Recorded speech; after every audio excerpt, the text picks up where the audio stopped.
it's really wonderful to see again, to see so many familiar, friendly faces that we met last time. There are some newcomers, and it's nice to see that this is actually becoming a sort of recurring appointment in which we are joining again and discussing how much these things are changing these times, because it's really a revolutionary moment.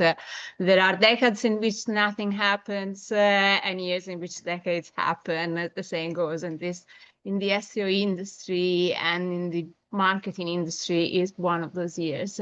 So let me start sharing my screen and there we go. You should be able to see me as I start going through everything. So if you were attending last month webinar, you might remember this image that we were using when we were talking about the big sort of tsunami wave that happened with AI. So the elephant in the room is that actually most of the things have changed, and they have started changing with the massive start of utilization of AI tools and how Google is reacting to that. So we decided we would be focusing and creating these webinars around the topics that people wanted the most. And last time we went a little bit more into what has changed in general and what has still remained the same. And we mentioned very briefly the content elements, and there was a wide request to go deeper into content. So again, if there is something that you'd like to get to touch more in the next ones, let us know. And I'm glad that in the room today with us, we actually have one of my content team, Emma. So the things that we are explaining here are all things that are being explained officially by Google. So we are going to be looking at official Google resources. And at the end of this session, as you know, in the follow-up materials, I always like to send you something if you want to read more or keep checking. I will share with you the official Google resources. They're like 20 pages and more, each of them, but they have actually published guidelines recently updated for the general public and for their content evaluators to have precise information as to what is to be rewarded and what is to be punished. So we are actually going to be basing the content of this webinar on official Google sources. And obviously, we won't just be talking about Google, because the elephant in the room, we know that we have now to play a couple of different sorts of games. There is the SEO game, and there is the AEO, the answer engine optimization, as in how to be featured in search engines, how to be featured also in AI search responses. So things don't differ too much, but there are some important differences, and we will go through all of them together. Now, you know me, I've been doing this job for now, it's 15 years and more.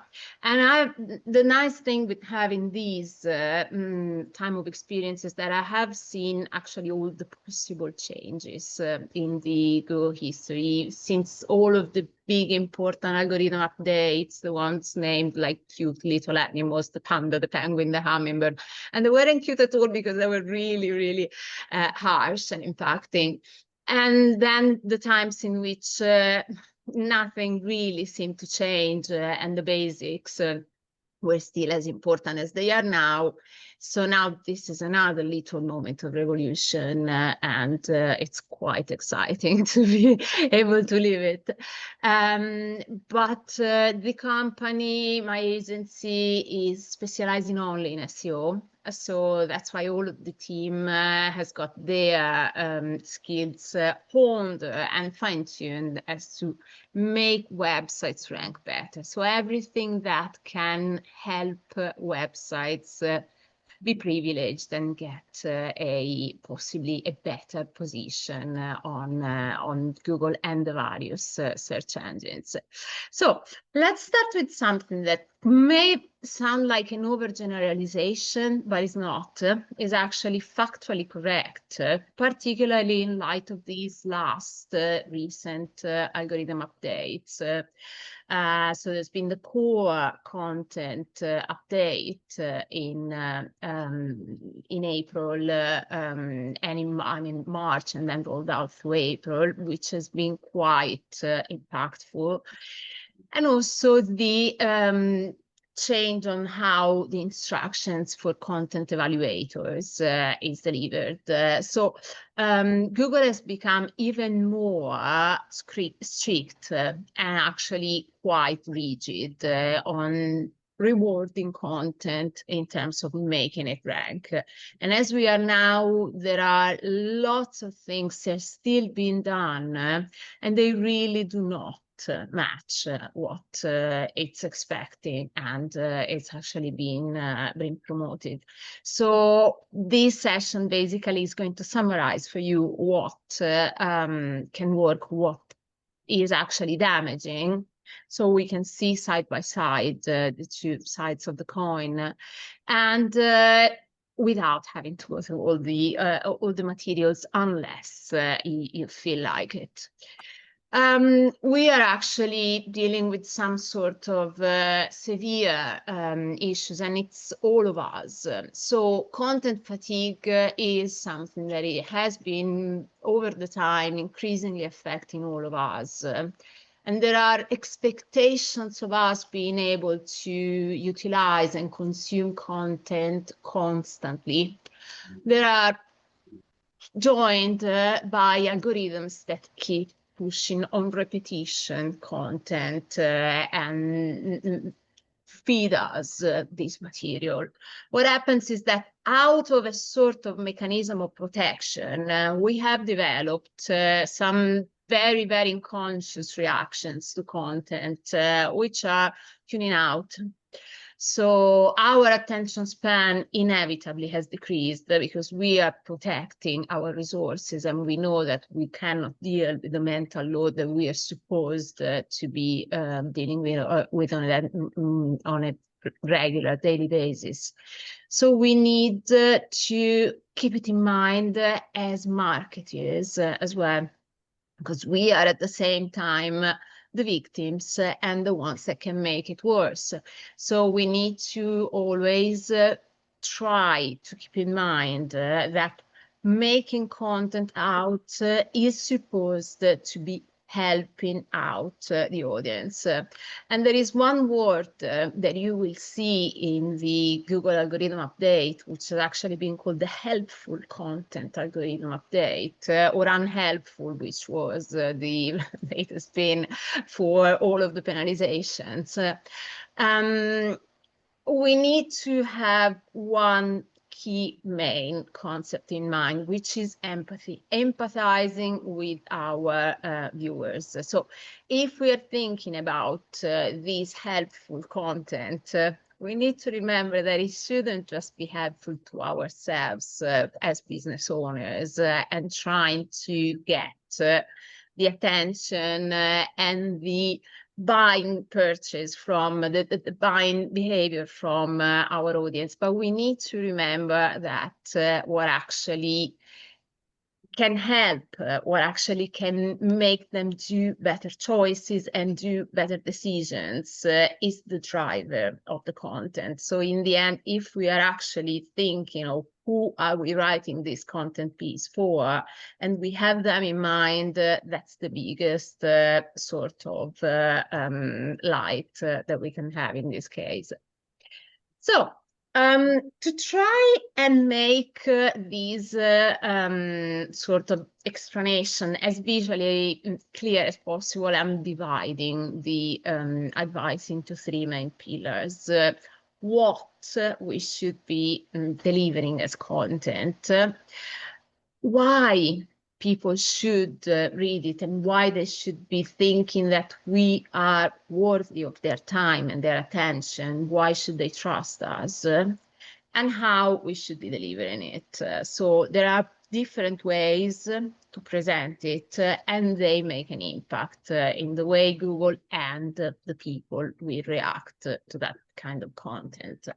So let's start with the first one, the what we are offering. So we are giving out something as if it's precious value kind of material and content, and people immediately now are learning to recognize it. And we are increasingly becoming more and more skilled into this way of sniffing out something that will make a difference or something that is really just not moving the needle at all. So if we are considering what can help and what instead would be damaging, we know that large language models, ChatGPT to mention one, Claude, Anthropic, Perplexity, this kind of response and advice given AI models have been existing for a long while. I mean, in itself, the large language model has been existing since the 50s. So it's really been there for a long while. One of the first ones was called, like my daughter, Eliza. And they have becoming so incredibly popular since in 2022 ChatGPT was created. So it was the democratization of these phenomena. So everybody now can access it. And at the same time, everybody has started accessing it. And once they have started realizing that the creation of content can be fast and cheap, the immediate reaction has been, why shouldn't I just rely on these tools? So what has happened is that the internet has been inundated with a vast amount of content that wasn't actually the way Google have expected it. So what happens, and we all know the type of content that it can be generated is very often vanilla flavored kind of stuff. So it's regurgitating materials that has found online, and it doesn't really move the needle. It doesn't really create, offer anything that is unique. So if you think that every second, 7 new websites are appearing worldwide. So if you think of these incredible amount of content that is appearing online, and how the internet is being literally inundated, then there is a consideration to be done as to content that should and can rank and content that doesn't. So according to the official guidelines, what is being rewarded is really something that makes complete sense, and it's part of common sense. So something that is original. So if we're thinking of the usage of LLMs like ChatGPT, for example, to help us out with the creation of content, that can be something that absolutely we can utilize, but we should always supervise and make sure that we are adding on these pieces our own unique angle. As in, why should I even bother reading this content? Isn't that the same thing that has been existing out there all the time? No, because you do have something unique. We all have something unique inside of us. So it's your unique angle. And we will discuss this a little bit more in a minute when we're talking about the expertise and the experience that are part of the algorithm, such an important part now in the algorithm. But everyone has got a different approach, a different angle because of our experience. So we have been running this business for quite a while, and we have developed a wealth of knowledge that is based on what we've seen, the cases that we've treated, the patients, the clients, anything that we have witnessed in person. That has a wealth of value, and that is what needs to shine on the content. So making sure that the content is something that is yours, that is your unique knowledge.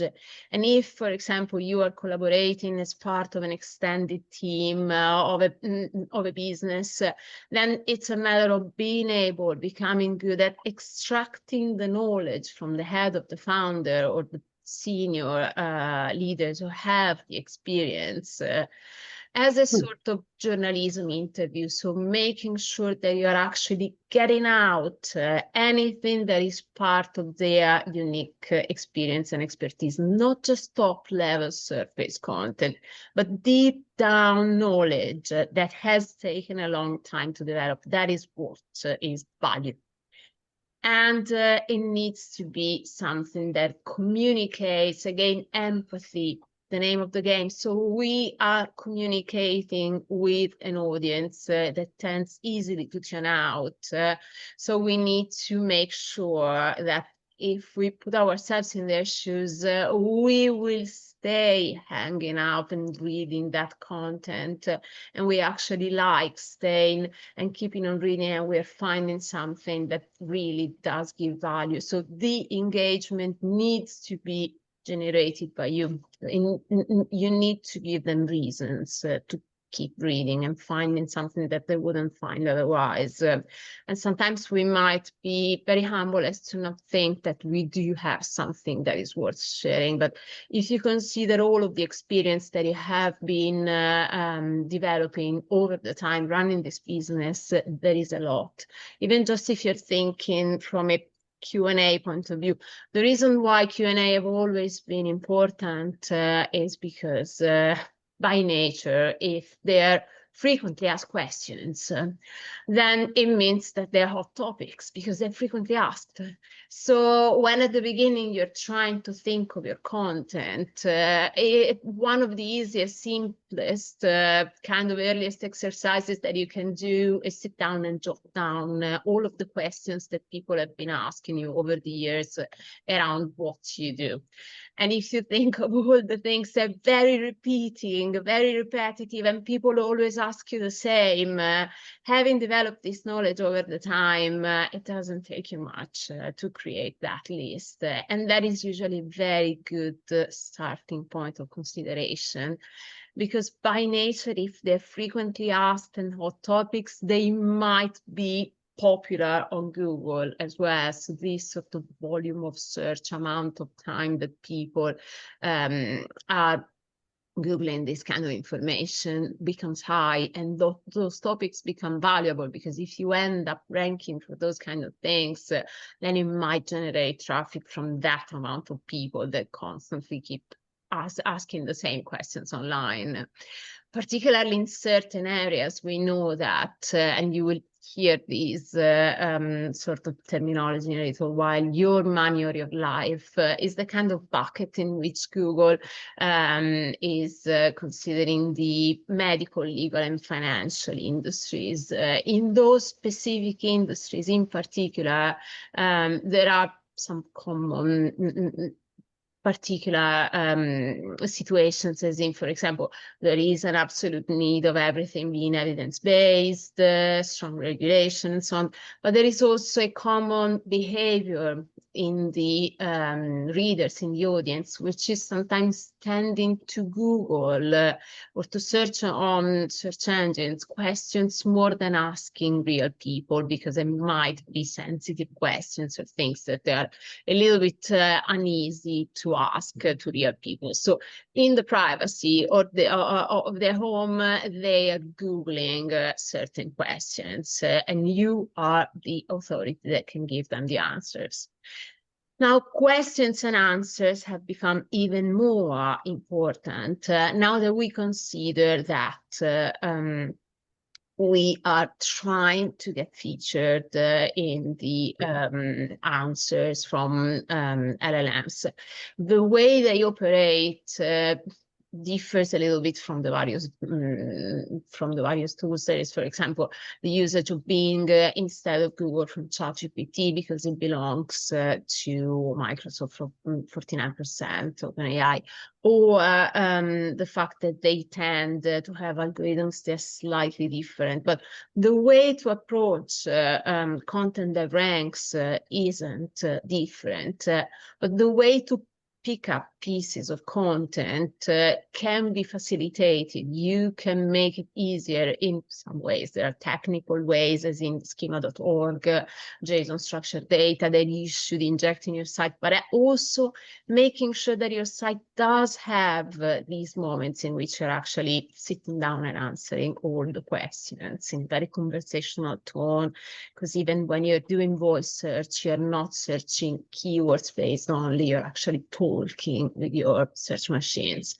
So it needs to be something that takes this in consideration, which reminds me, we always have a Q&A as well in our webinars.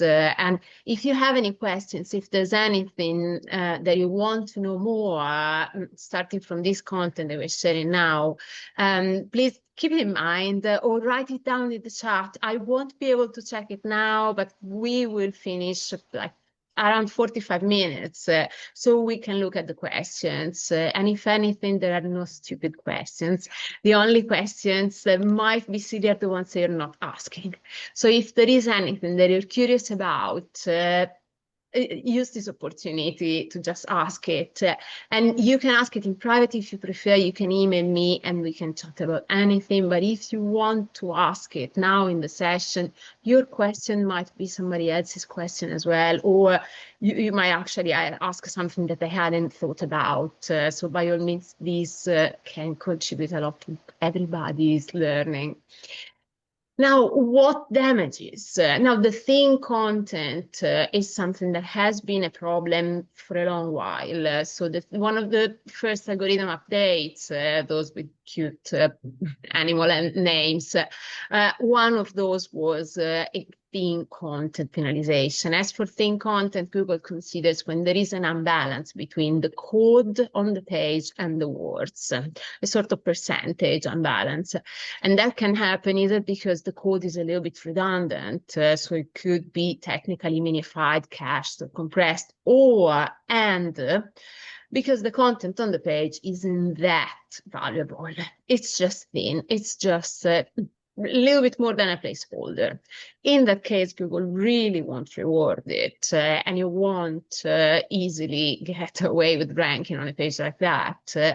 The other side, just easily as damaging, is if it's a fluffy content. So content that you're just expanding for the sake of adding down some lines and thinking that it rebalances the code to words, sort of parameters, or repeating keywords, keyword stuffing that used to be a thing a long while ago. All of these old school sort of things that, again, empathy. Try to think, if you were the reader, how would you hate that thing? How would you never want to relate with that and trust and give them any money?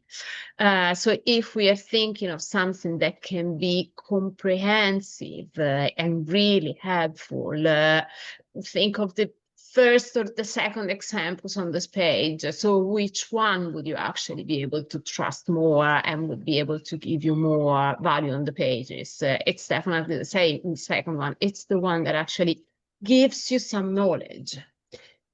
Same thing to really avoid is any kind of clickbaiting content, because Google does track engagement. It used to be the bounce rate that was considered in the old universal analytics. Now it's the engagement, but it is a measure of how the users are interacting with your pages. And Again, Google can easily detect this, and the more people are having a good experience on your pages, the more for the next users it will be rewarded.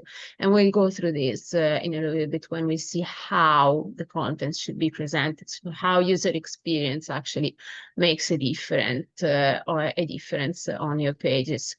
The content at scale is one of the things that has been penalized in March this year. So all of these creating websites and filling them with AI-generated content that doesn't really give anybody anything new.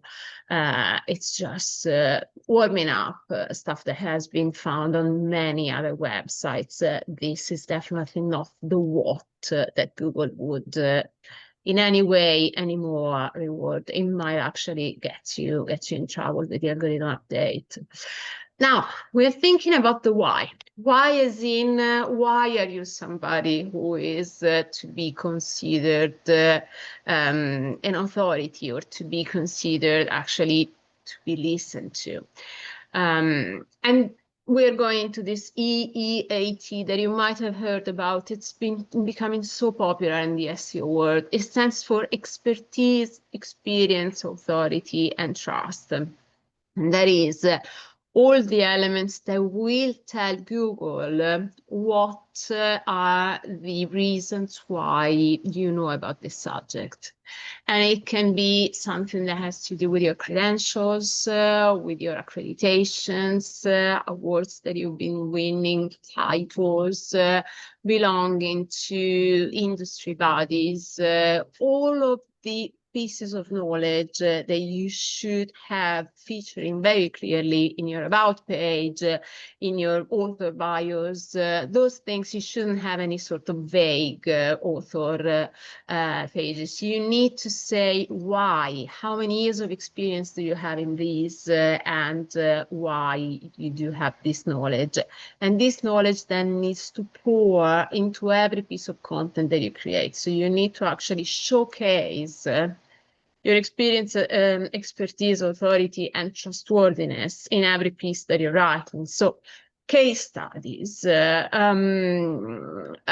portfolios in which you are actually giving your angle. So not just what you did, but why you did it.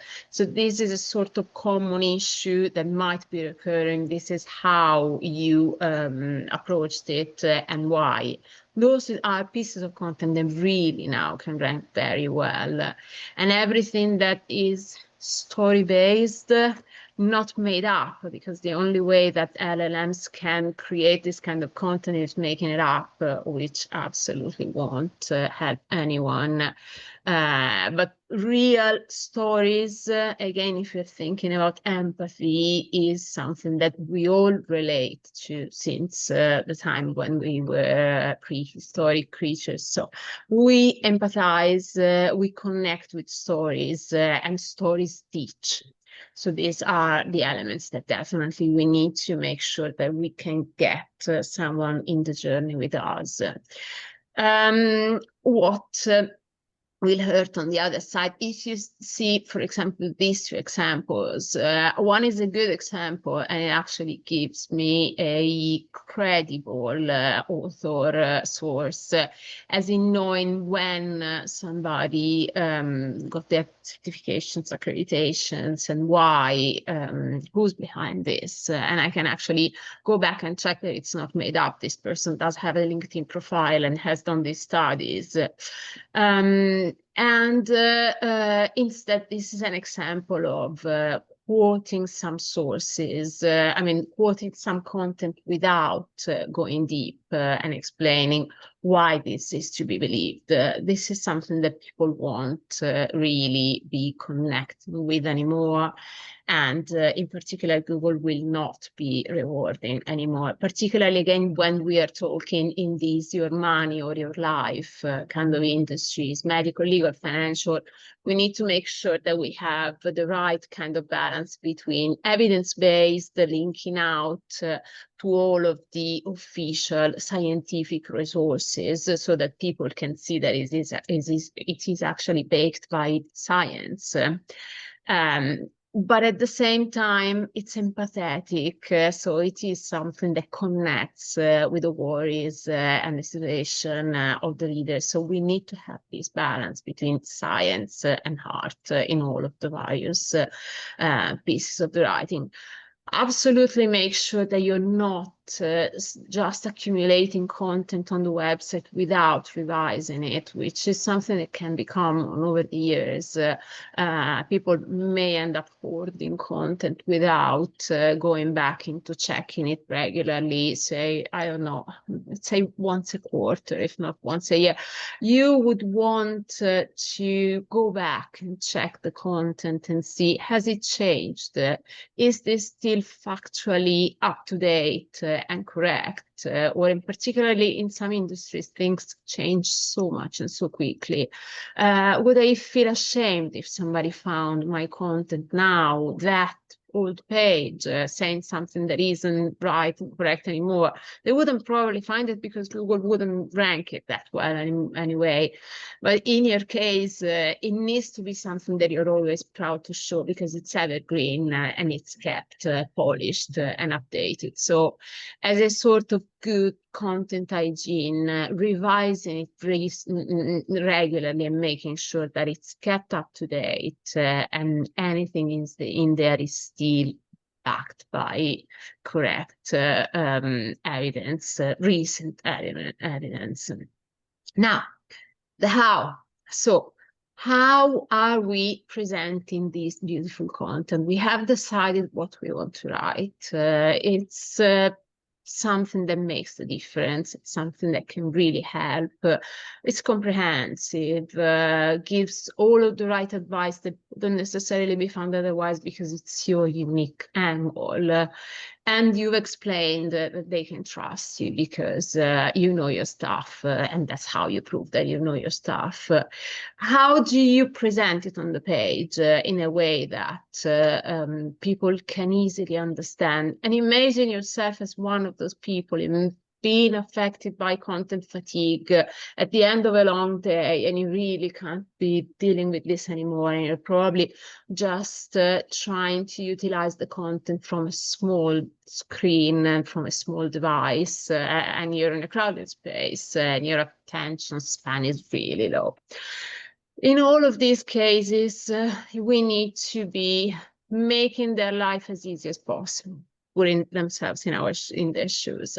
So mobile first and not mobile responsive, because we ended up thinking about websites as laptop based and then thinking of making them mobile responsive. But the way people are utilizing content these days starts from mobile first and foremost. So test your own websites and your own mobile experience, or even better, get somebody to test them which doesn't know the business, and probably the least tech-savvy person that you know, your grandma, some elderly neighbor. When you're seeing them, you can ask them as a favor, can you try, please, to do this thing on my website? And it might be something very obvious, like, I don't know, can you try pretending that you want to buy this product? Can you try pretending to send me an inquiry or checking this thing? How do you see it? How easy is it for you to do it? And that kind of grammar test is really helpful because you can see immediately things that you were thinking it was obvious, but it's not. So user experience, making it as incredibly obvious as possible and as easy as possible. As for laying out, never please lay out these long blankets of content that people will never read. There was a research that was actually saying that we don't read websites, we scan them vertically and we stop at reading, checking the images and reading the subheadings, which is why subheadings are so important, even from an SEO perspective. And then we stop maybe at bullet points. And if it's interesting, if it caught our curiosity, our attention, then we will stop reading the smaller print, but probably we won't. So it is something that we need to capture their attention and fight to keep it. We need to keep them engaged, and it's not as easy as it used to be. So make sure that you're using your display in a way that is really engaging. So beautiful imagery, something that really connects, something that gives a reason to stay and read. All well balanced with your content and your words and your keywords, because we know that there is still an element in there, but it's not definitely the old school kind of keyword ratio that used to be there. And people sometimes worry, I shouldn't change my old page because it is still generating some traffic. It's not up to date anymore, but I'm worried I might change something and I might break some sort of magic that has created. I don't want to change the words. It's not a matter of words only anymore. If the words don't provide evergreen value now, if they're not really helpful, then the keyword ratio really is not something that you need to be looking at. At the same time, when we're talking about user experience, there is the obvious, as in who wants to wait for a page to load? Who wants to actually spend time on a site that is going so slowly? We will close it and move on to somebody else's site. So make sure that your site isn't one of those. And there are many easy tests we were discussing last time. And if somebody wasn't here and would like the recording of last time's webinar, just let me know. We can share the link anytime. So lots of easy tests that you can do, Google page speed test, things that you can see immediately how those pages are loading. And at the same time, other things that are always been big capital sins is, for example, broken links. So who wants to click on a link and see 404 page not found? It doesn't really speak of a well-maintained website, and Google definitely won't like it. And the headings play a role in terms of SEO and visibility and readability as well. So these things really go in hand, as in the why, the what, and the how. So if we are now thinking of what else, how we can now connect with the rest of the material, by all means, please make sure to check out in case we might get some advice from you as to how we can make this work better, topics and content for the next ones. We'll have the next one in July, so every month we're having one. If you want to sign up, we'll send you the link. In June, we will have a special edition on answer engine optimization, so how we can actually make sure that we are ranking and being featured. And do make sure, if you haven't yet, request your SEO audit. It's human-made by one of us, and there is a lot of value that is given. It's not a downloadable. There is 1 hour dedicated actually to look together with you at your site, what can be done, what is holding it back from ranking as well as could be, what is actually working, the keywords that you're ranking for, where the traffic is coming from, lots of valuable information that you might then decide to bring anywhere you want. It's just good knowledge for you to have. And the nice thing when we are doing these sort of knowledge training exercises is that we are empowering ourselves to be able to take better decisions, because we might want or not to be doing, or having time or not to be doing these things in-house. You might decide to be outsourcing it to somebody else. And in any case, you will be able to understand what they're doing, what they're advising you should be doing, why. If you have the foreground knowledge, you can actually decide if something is worth or not, and with the awareness that this can make a difference for your website. So, as I promised, I tried to leave some time, more than last time, because last time I ended up really going a little bit too far in my delivery. And I wanted to get some time to hear from you if you got any questions from the session. So if there is anything that is related to content that you might be curious to ask, and maybe you don't know if it's still something that is still valid or if it's old school. We did get a couple of questions, people that aren't here today, and they were going to be checking the content on recording after, and they were in particular, again, on AI. So how can Google determine the use of AI in particular was one of the things that was asked, because publishing content is something that we sometimes might be wondering, what is the percentage that is allowed? So how much can we determine, and how can Google determine how much is it our thing, and how have we been revising and re-changing the content? Well, the answer to this is that it's a little bit arbitrary. So if you're checking, there's lots of tests that you can try, even free tools online that you can try and test if materials are AI generated or if they're human generated. And in some cases, there are some typical telltale signs, and we have all become quite used by now to recognize specific expressions, specific, sometimes very empathetic, emphatic, very emphatic sort of expressions, hyperbole, and specific sort of idiomatic expressions that we might tend to retrieve. So those are the ones that are spotted by tools. But in your case, for example, the biggest issues might be if somebody is actually spotting that it is not you.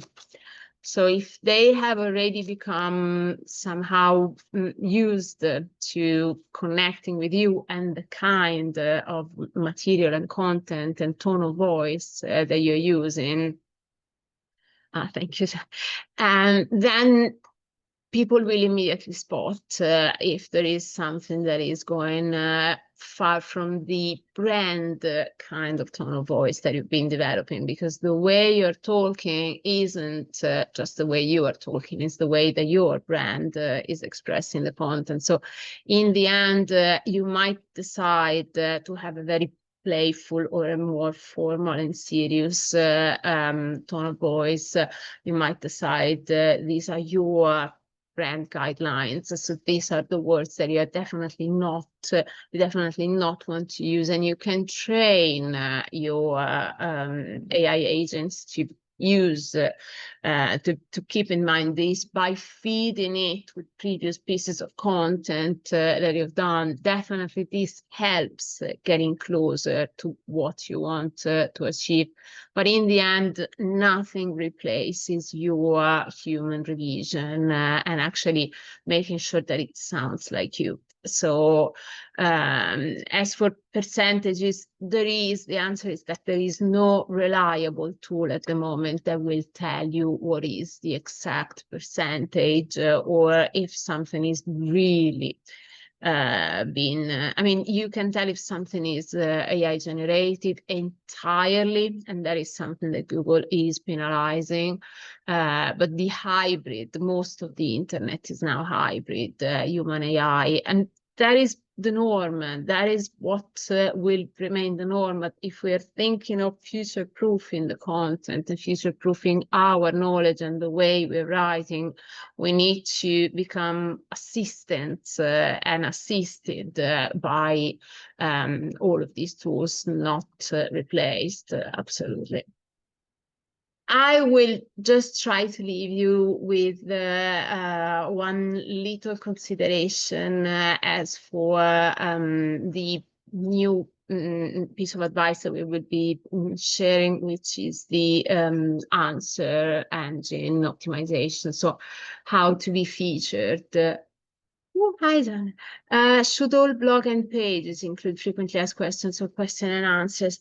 Well, it really depends, because some of the blogs in themselves kind of function as an expanded Q&A. So if you think, for example, of a page that has this kind of accordion style Q&A in which you're having your question and your short little snippet of an answer, then having a read more that points to a specific bespoke article on that is giving that sort of search term, informative search term, a better chance to rank. So when somebody's searching for the why, what, how, when, where, then they will find, Google will find a page that is specifically dedicated to that.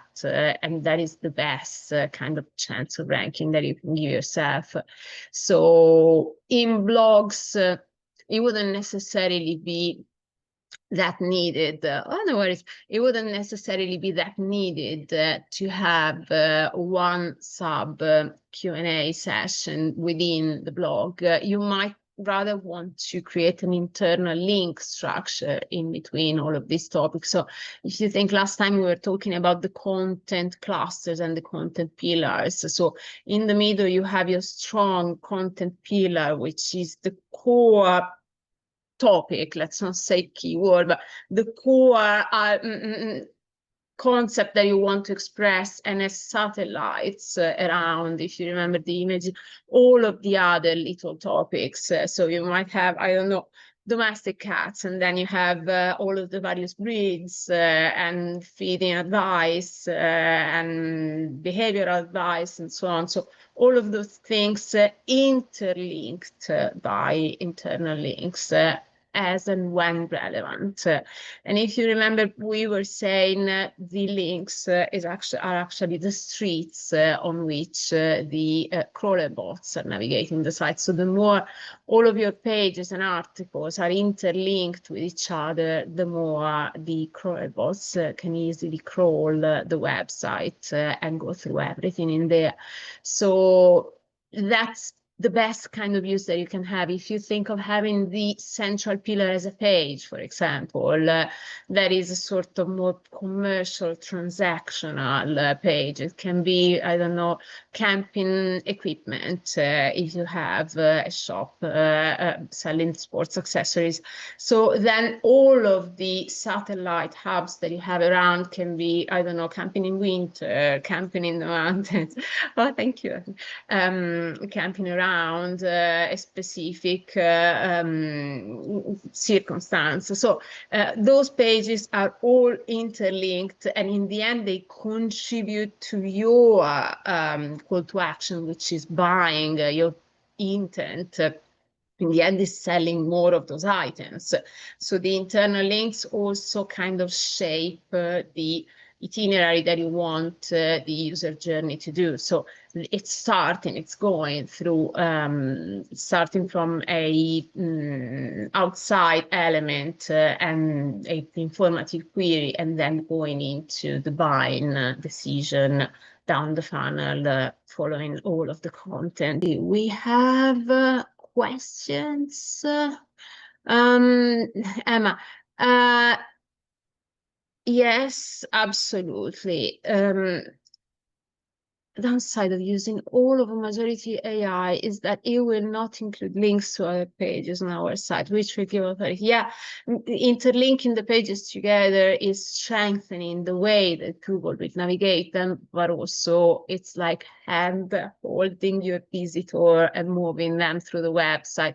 It's like when you're visiting somebody's home with SEO, it doesn't happen. Then usually people enter from the main door, from the home page, as it uses to happen if you are linking these sites from an external resource. With SEO, they might land onto any of the pages, sub-pages as landing pages, because they end up ranking well. And it might be a blog, it might be a page, a service page, a secondary one. And then from there, you need to imagine the journey that they will do. So you don't want to lose them with a big, strong piece of content that you created, and then you're not asking for anything in exchange. In the end, you want to make sure that you have a call to action and you're leading them into the next step. So you're anticipating their needs, but then you're actually also following up and giving them some next actions to do. Make sure that you let me know if there's anything else that you would be curious to discover in the next sessions. Thank you all so much for joining. I will send you the recording so you can watch it back at any time.